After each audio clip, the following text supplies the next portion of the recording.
یعنی ولی وہ ہوتا ہے جو لوگوں کے عیب کو بیان نہیں کرتا بلکہ لوگوں کے عیبوں پہ پردے ڈالا کرتا ہے۔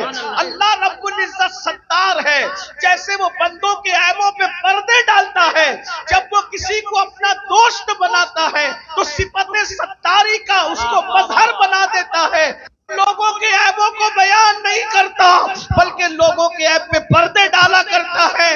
اور اس منبر پر ابھی آپ نے اپنی آنکھوں سے دیکھا کہ اللہ اکبر اپنے مرید کو منع کیا گیا، اور جب انہوں نے توجہ نہ کی تو چھڑکی دے کر کے بتایا گیا کہ اللہ والوں کی شان کیا ہے کہ یہاں پردے نہیں اٹھائے جاتے بلکہ پردے ڈالے جاتے۔ سرکار غوث اعظم جو ولایت تقسیم کرتے ہیں، جن کے در سے، جن کے گھر سے ولایت تقسیم ہوتی ہے، وہ ارشاد فرماتے ہیں جب تک انسان میں 12 صفات پیدا نہ ہو جائے اس وقت تک وہ اللہ کا ولی نہیں ہو سکتا۔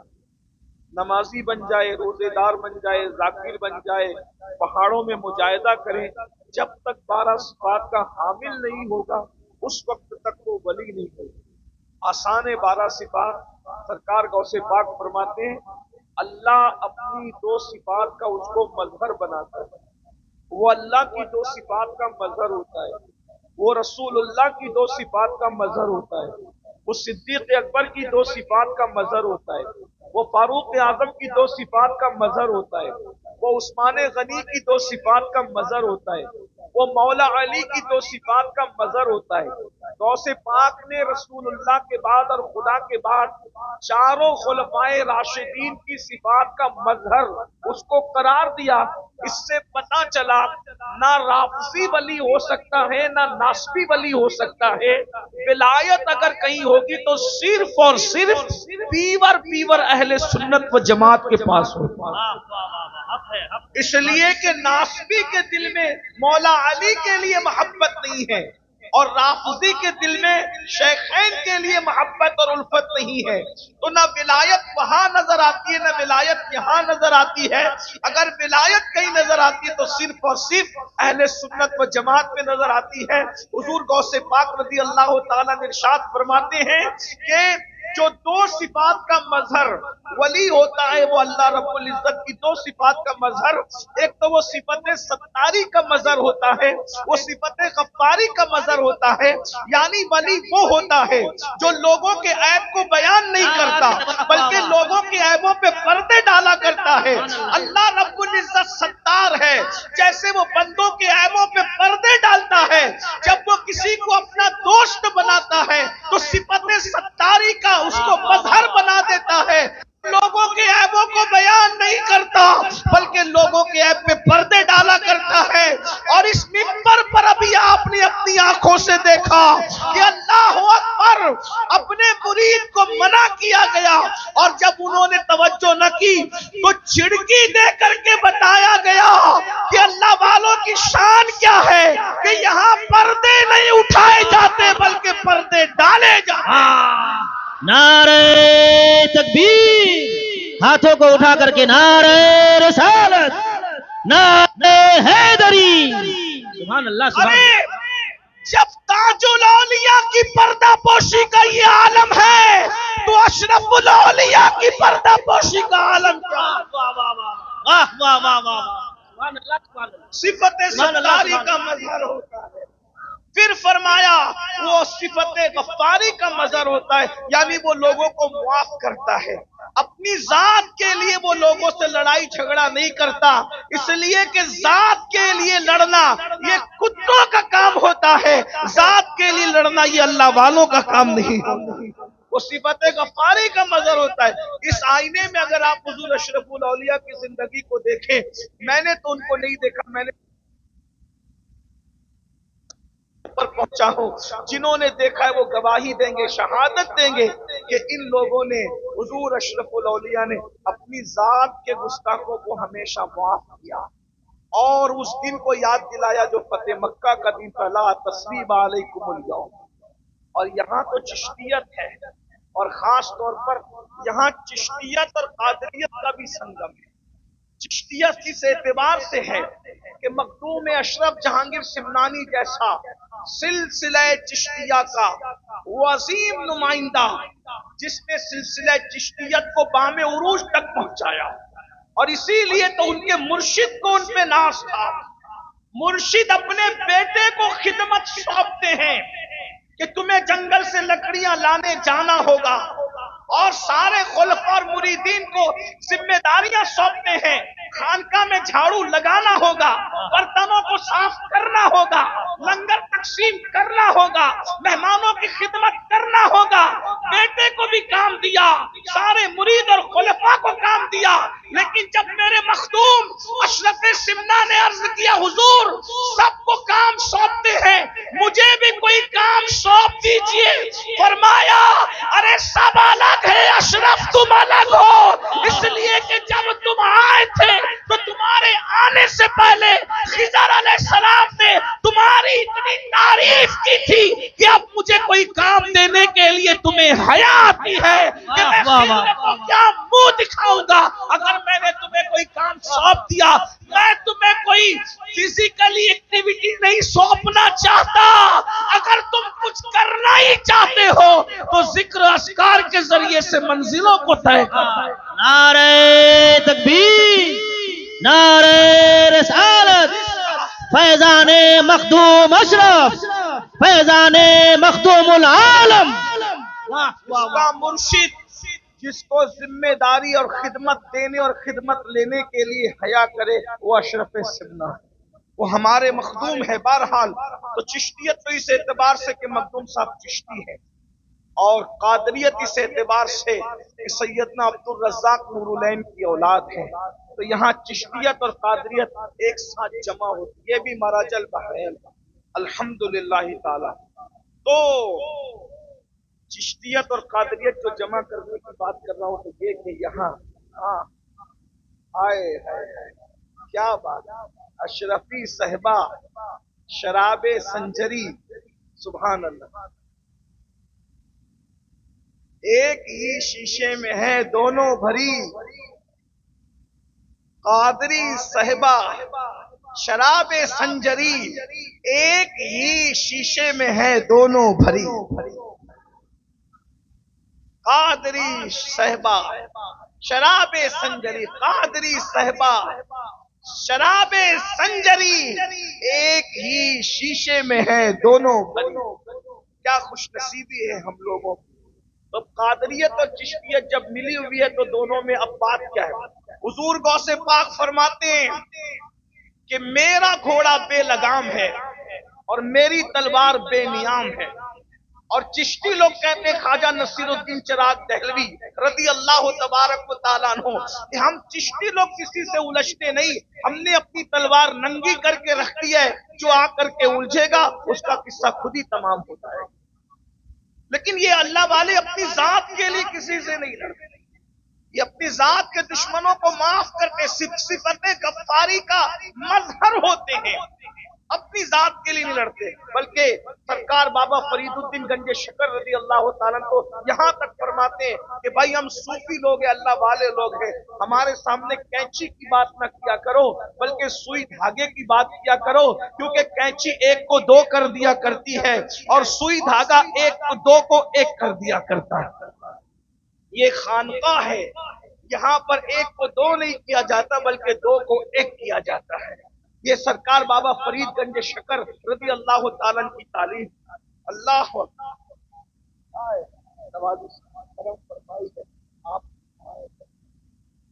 मोहब्बतें। तो एक बात मुझे यहाँ याद आई, जात के लिए न लड़ना और अल्लाह के लिए दुश्मनी रखना, उसकी एक मिसाल पेश करता। सरकार ख्वाजा नसीर मिल्लत वकील ख्वाजा नसीरुद्दीन चिराग दहलवी की बात याद आई। कुछ लोगों ने बादशाह के पास जाकर चुगली की कि ये लोग तो सिमा में रात दिन रहते हैं, ये अल्लाह वाले लोग नहीं है और ये ऐसे ही है वैसे वगैरह वगैरह। बादशाह ने कहा ठीक है, हम उनको अपना नौकर बनाएंगे और उनसे अपनी खिदमत लेंगे।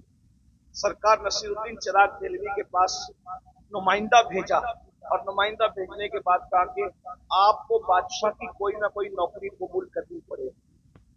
نصیر الدین نے فرمایا میں آپ سے کوئی تعلق نہیں رکھتا, میں آپ کی نوکری کیسے کر سکتا ہوں؟ کہا اگر آپ نوکری نہیں کرو گے تو مشکل اٹھاؤ. کہا میں ہر مشکل اٹھاؤں گا. سیرت نگار لکھتے ہیں کہ سینے کی جو ہڈی ہوتی ان دونوں ہڈیوں میں سوراخ کر کے خواجہ نصیر الدین چراغ دہلوی کو لٹکا دیا کہ آپ نوکری کریں. سرکار نصیر ملت والدین سے مریدین نے کہا حضور یہ ظلم پر آیا ہے, آپ نوکری کے لیے تیار ہو جائیں, یہ جو کہتے ہیں آپ کر لیں ورنہ یہ آپ کو نقصان پہنچائے گا. آپ نے فرمایا ٹھیک ہے میں تیار ہوں. تو بعد روزانہ آپ مجھے میرے کپڑے پہنائیں گے اور میرے کپڑے اتاریں گے, یہ آپ کی ذمہ داری. تو خواجہ نصیر روزانہ کپڑے پہنانے لگے اور کپڑے اتارنے لگے, لیکن بددعا نہیں, کیونکہ اب تک ذات تک معاملہ تھا, ذاتی دشمنی تھی کہ بادشاہ کو خواجہ نصیر سے ذاتی دشمنی. چراغ دہلوی سے. چراغ دہلوی کون ہے؟ یہ چراغ دہلوی سرکار علاؤ الحق پنڈوی رحمت اللہ تعالی علیہ کہ ان کے پیر و مرشد کے پیر بھائی حضرت اخی سراج آئینہ ہند کے پیر بھائی ہیں. ان دونوں کے پیر و مرشد نظام ملت والدین سلطان المشائخ خواجہ نظام الدین اولیاء رضی اللہ تعالی. ذاتی دشمنی ہے, ہڈی میں سوراخ کر کے لٹکا دیے گئے, لیکن بددعا نہیں, معاف کرنا. اس کو کرتا پہناتے ہیں, کرتا اتارتے ہیں. حاسدوں نے کہا کہ معاملہ صحیح چل رہا ہے, نصیر کا امتحان لے. ایک دن بادشاہ کو تاخیر سے لائے اور اتنے لیٹ لائے کہ خواجہ نصیر الدین چراغ دہلوی کی نماز عصر قضا ہونے کے قریب آئے.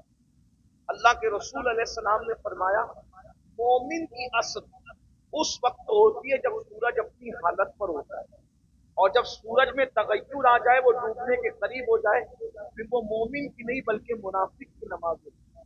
یعنی جب سورج ڈوبنے کے قریب ہو تو اللہ کے رسول علیہ الصلوۃ والتسلیم نے فرمایا اس وقت نماز پڑھنا یہ نفاق کی علامت ہے. یہ نفاق اعتقادی ہم نہیں کہتے, اس کو نفاق عملی کہتے ہیں. لیکن بہرحال اللہ والے اس وقت بھی نماز پڑھنے کو پسند نہیں کرتے تھے, بلکہ مسنون وقت میں نماز پڑھنے کو پسند. ابھی حضور مرشد اجازت کے سرکار وارث پاک کا ذکر کیا کہ وارث پاک کسی کے پیچھے نماز نہیں پڑھتے, بلکہ وارث پاک الگ نماز پڑھتے.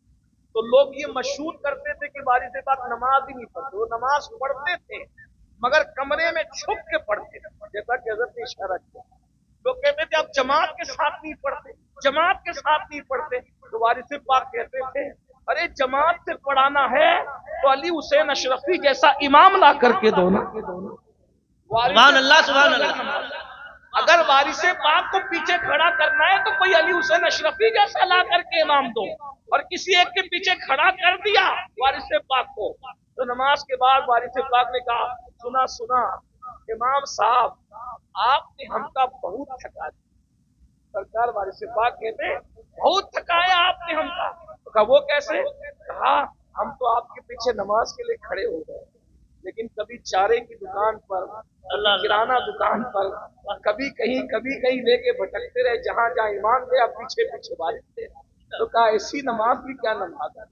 لیکن یہ ہم لوگوں کے لیے, ہم لوگوں کو ہر صحیح العقیدہ کی ابتدا کرنی چاہیے کہ وارث پاک کا مرتبہ اور ہمارا مرتبہ اور ہے. تو اندازہ فرمائے تو بھائیوں ہم لوگ کیا ہیں. کسی نے حجاج سے کہا او حجاج تو بھی ہمارا امام ہے, اور ابو بکر بھی قوم کے امام تھے, تو کتنا بدماش ہے, وہ کتنے اچھے تھے. حجاج تھا, بدماش تھا, لیکن حاضر جواب تھا. اس نے کہا تم ابو ہریرہ بن جاؤ, میں بھی ابو بکر صدیق جیسا بن جاؤں. جب تم ابو ہریرہ نہیں بن سکتے تو تمہیں ابو بکر صدیق جیسا امام کیسے مل سکتا ہے؟ بس میں یہی آپ سے کہنا چاہتا ہوں, جب ہم وارث پاک نہیں بن سکتے تو ہمیں بھی علی حسین اشرفی میاں جیسا امام نہیں مل سکتا. دودھ کھاتے رہو گے, حرام کھاتے رہو گے, عورتوں پہ بد نظری کرتے رہو گے, اسی طریقے سے اپنی بیٹیوں کو بازار اور ولیموں میں بے پردہ گھماتے رہو گے, اور پھر سوچو کہ ہمیں بھی اعلیٰ حضرت اشرفی میاں جیسا امام مل. تو بات ایسی ہے نا, جیسے ہم رہیں گے ویسے जैसे हम वैसे हमारे इमाम, जैसे हम वैसे हमारे पीर, जैसे हम वैसे हमारे मशाइख। अरे तू खुसरो बन, तेरा पीर निजामुद्दीन महबूब इलाही तो है ना। पीर को तलाश करने की जरूरत नहीं, हमने खुसरो बनना है। अगर तू सिमना बन जाए तो अलाउल हक पीर होगा। क्या बात है, वाह वाह वाह। अगर तू अल्लाह अकबर कुतुबुद्दीन बन जाए तो तुझे मोइनुद्दीन गरीब पीर मिल जाएगा। लेकिन बात तो इतनी है ना, असल कमी हमारे अंदर है और हम निजाम लोगों पे रखते हैं। तो मैं बात ये कह रहा था, क्या बस बात खत्म ही कर दो। अल्लाह अकबर। कि ख्वाजा नसीरुद्दीन चिराग दहलवी के साथ मामला चल रहा था, खिदमत कर रहे थे। इतनी देर से लाए बादशाह को कि सूरज गुरूब होने के करीब आया और नमाज, और आपकी आंखों में आंसू आते कि क्या मैं मकरू वक्त में असर की नमाज पढ़ूंगा। गुस्सा आया। अब तक जाती दुश्मनी थी, नसीरुद्दीन ने हर तकलीफ झेली, तकलीफ बर्दाश्त की, लेकिन जब दीन पर बात आई, नमाज तर्क होने की बात आई, नमाज कज़ा होने की बात आई, मकरूह में नमाज पढ़ने की बात आई, के बाद कुर्ता तो पहनाया और पहनाते हुए आंख में आंसू लेकर बांधते हुए कहा, बांधे तीर खोले गस्साल। ये वली की जबान, ये वली की जबान है। गुफ्ते हो, गुफ्ते अल्लाह बुवत करची अज हल्कू में अब्दुल्ला बुवत। उसकी बोली गोया के खुदा की तरफ से होती है, वो अल्लाह का वली बोलता है, मगर वली की जबान पर खुदा का फरमान जारी होता है। कि शान से कहा, बांधे नसीर खोले गस्साल, यानी नसीर बांध रहा है और इसको मरने के बाद अब गुस्ल देने वाला गस्साल खोलेगा। दुनिया ने देखा आज के सूरज बाद कल का सूरज गुरूब नहीं हुआ और बादशाह मर गया, उसकी रूह परवास कर गई, इसलिए कि अब जान की दुश्मनी की बात नहीं थी, इस्लाम की दुश्मनी की बात थी। वो होता है जो सिफत सत्तारी और सिफत गफ्फारी का मजर होता है, वो ना ऐब खोलता है और ना जाती दुश्मनी करने वालों से बदला लेता है। दो सिफात उसमें रसूलुल्लाह की होती है। एक सिफत ये कि रसूलुल्लाह रफीक है उम्मत पर और शफीक है उम्मत पर। तो जो अल्लाह का होता है वो अल्लाह की उम्मत पर रफीक भी होता है और शफीक भी होता है। उसके अंदर चिड़चिड़ापन नहीं होता, लोगों को डांटता नहीं, वो लोगों को गालियां नहीं देता, वो लोगों को झिड़कता नहीं, वो अमीर फर्क नहीं करता। रसूलुल्लाह की महफिल में जहां सिद्दीक अकबर जैसे मालदार को पहलू में जगह मिलती थी, वहीं पर बिलाल जैसे गरीब को भी पहलू में जगह मिलती थी। उस्मान गनी जैसे को प्यार मिलता था मालदार को, तो अबू जर गिफारी जैसे गरीब को भी प्यार मिलता था। उसी तरह जैसे मुस्तफा जान रहमत उम्मत पर रफीक और शफीक थे, जब अल्लाह किसी को वली बनाता है तो उसके अंदर भी रिफ़्क़त और शफ़क़त का अंदाज पैदा देता है, करता है, वो मोहब्बत करता है। दो सिफात उसमें सिद्दीक अकबर की होती है, वो सादिक होता है, वो मुसद्दिक होता है, यानी कि वो सच बोलता है और सच की तस्दीक करता है। और दो सिफात फारूक आज़म की होती है, वो अम्र बिल मारूफ करता है, नहीं अनिल मुनकर करता है। अम्र मारूफ का मतलब ये है वो नेकी का हुक्म देता है और बुरी बातों से मना करता है। उसके सामने जब कोई बुरा काम किया जाए वो बेचैन हो जाता है, वो बुराई को रोक देता है। अम्र बिल मारूफ और नहीं अनिल मुनकर, नेकी का हुक्म देना, बुरी बात से मना करना, ये अल्लाह के वली की पहचान है। दो सिफात उसमें उस्मान गनी की है, एक तो वो दीन को सखावत करता है, रात को इबादत करता है। इसका मतलब ये है कि वली वाला नहीं होता बल्कि वली लुटाने वाला होता है। हमने हर वली को लूटते नहीं बल्कि लुटाते देखा है। अरे जमीन के ऊपर रहते हैं तो भी उनके नाम पर लोग पलते हैं और जमीन के अंदर चले जाते हैं तो भी उनके लंगर पर हजारों का गुजारा होता नजर आता है। उस्मान गनी की दो सिफात होती है कि वो दिन का सखी होता है, रात का आबिद होता है, और दो सिफात उसमें मौला अली की होती है, वो ये कि वो जाहिल नहीं होता बल्कि वो आलिम होता है और वो बहादुर और शुजा होता है। मौला अली कैसे बहादुर थे, कभी दीवार हिलती है, कभी दर कांप जाता है, अली का नाम सुनकर अब भी खैबर कांप जाता है।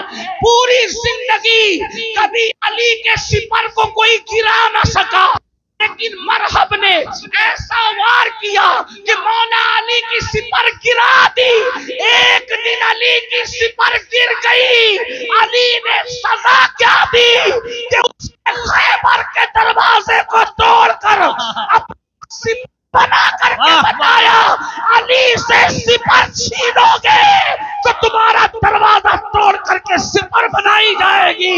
और उसके बाद जब उखाड़ करके फेंक दिया, 70 लोग मिलकर भी उठा न सके। वाह वाह वाह वाह वाह वाह वाह। फरमाया दो सिफात उसमें मौला अली की होती है, वो बहादुर होता है और वो आलिम होता है।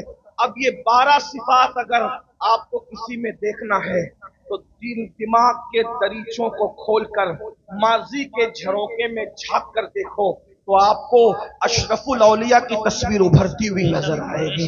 अस्सलामु अलैकुम व रहमतुल्लाह।